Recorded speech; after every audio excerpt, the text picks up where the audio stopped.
Panda, panda, panda. I got broads in Atlanta, just to lean the family.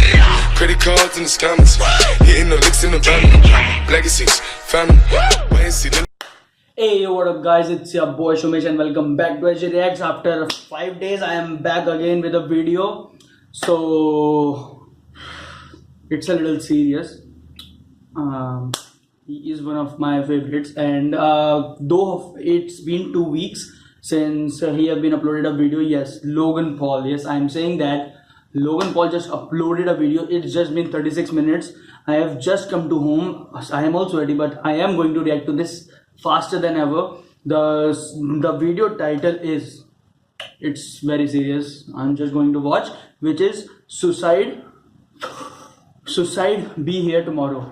So without further ado, we are going to react the video. So let's go. Like a baby. Bikers, joggers, tourists, runners, they went by me. Police officers searching for suicidal people went by me twice. I'm standing at the ledge, leaning over the rail with tears flowing down to the waters. And I thought to myself, absolutely nobody cares.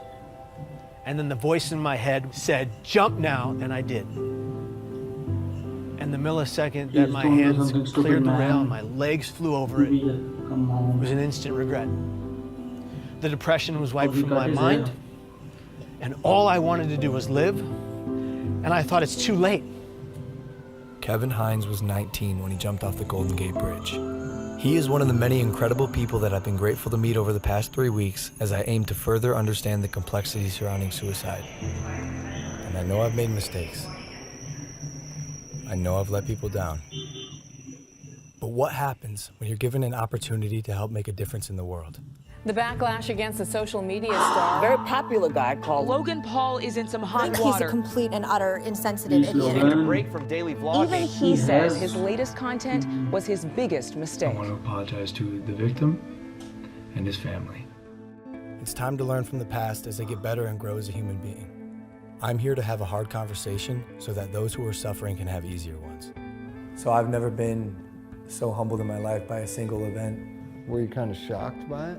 I was shocked to discover just how big this is. You've never known anybody that killed themselves? No one. And that was part of the problem. It's just my ignorance on the subject. But in Ohio, where you come from, it's the second leading cause of death. And I know while I'm not able to solve the problem by myself, I want to be a part of the solution.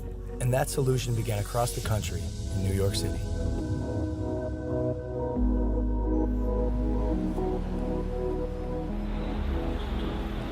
We sat down with Dr. John Draper, director of the National Suicide Prevention Lifeline.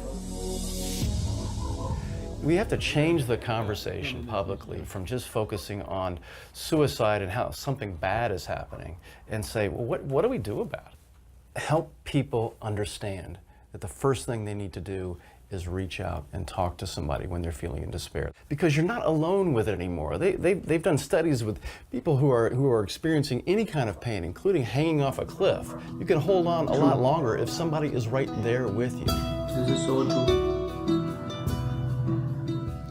I think as a society, as human beings, we just have to be more compassionate. And that includes me too. That's something I'm learning along this journey. And something else that Dr. Draper told me were the 5 steps that anyone can take to help prevent suicide. Step 1 is simply just ask. Ask yourself, ask others, are you thinking about suicide? And I know that sounds like a daunting question, but literally that question can save lives. And step 2, accordingly, would be just to listen. Be present. Don't make any judgments. And then step 3 would be there. So true. Even after you've already asked, because dependability is key. Step 4 is then help them connect, whether it's with a friend, a family member, a local suicide hotline, therapist, but help them reach out to someone so they don't have to deal with this alone. Lastly, step 5 is just check in on them, show them that you care, call them up, say, hey, I want to make sure you're okay. Can I check in with you over the next few days? So one of the things that is so important about reducing stigma is getting stories out there about people positively coping with suicide. Do you guys know anyone I could talk to with the lived experience of suicide? Absolutely. We have quite a number of people that we could refer over to you. Yeah. That'd be great. Yeah. And that's how we got introduced to Kevin Hines. 17 years ago, Kevin jumped off of the Golden Gate Bridge and survived. These are individuals whose stories, when people hear them, they say, you know, maybe I can get through. As opposed to hearing stories when people haven't. And those are, unfortunately, those are the stories that we've heard before. Now we're hearing more and more stories of people being more open about it. And as I was saying before, Logan, for every one person that dies by suicide, there's 287 other people that think seriously about it but don't. Those are stories, again, that have not been told. If we told those stories of people who got through it as opposed to one who didn't, imagine what kind of influence that would have on people's behavior. When I found out that 1 in 6 high school kids seriously think about suicide, that's stunning. Yeah. This is such a common problem. Logan, all I wanted was for one person to look me in my eyes and say, hey, kid, are you okay? I am so grateful to be alive. And I'm grateful today for every millisecond I get to breathe. Because it was almost all ripped from me by me. What's one thing you would have said to your younger self? To the Kevin who was 19, sitting on the bus, if you were next to you, and instead of the guy who pointed and laughed, what would you say? I would just put my hand on the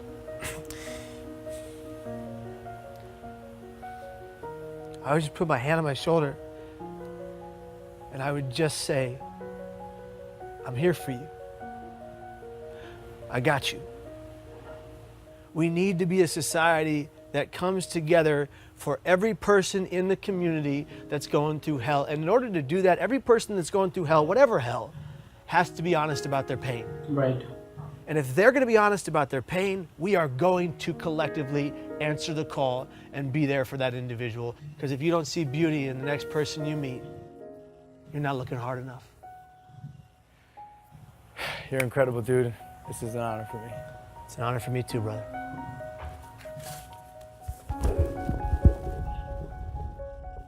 From this point on, I want to make an effort to contribute and immerse myself in the conversation, so I'm pledging to donate $1 million to various suicide prevention organizations, with the first $250,000 going immediately to the National Suicide Prevention Lifeline so they can increase their capacity to help those in need. For anyone watching, I want you to know you are not alone, and most of the time, crisis passes. So if you or anyone you know feels alone or trapped, I encourage anyone to call or even text the suicide or crisis hotline. Both of those numbers are below, and although this is a tough conversation, it's important because things can and will get better.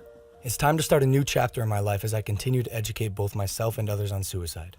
I'm humbled and thankful to say, this is just the beginning.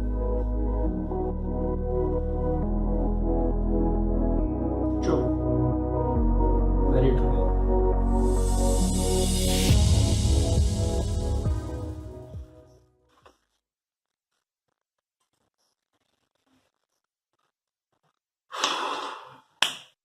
So guys, this is the reaction. Basically, this is something new. I know it's it's a very big time when Logan has just put a video, and it's been very good. And in my opinion, he's donating $1 million. It's a very huge amount. So it's very good, and he's donating for the suicide case, and is very good, and I'm very happy for him, and I know he's going to come back because Logan is on the top. So guys, this is the video. If you like the video, don't forget to give it a like. You can get the original description in the link below, and please tell me in the next video what you want to react me. What you want to do. I have nothing to say. So do like, comment and share, and don't forget to subscribe. Till then, I will see you guys in the next video. Peace. Back home to you.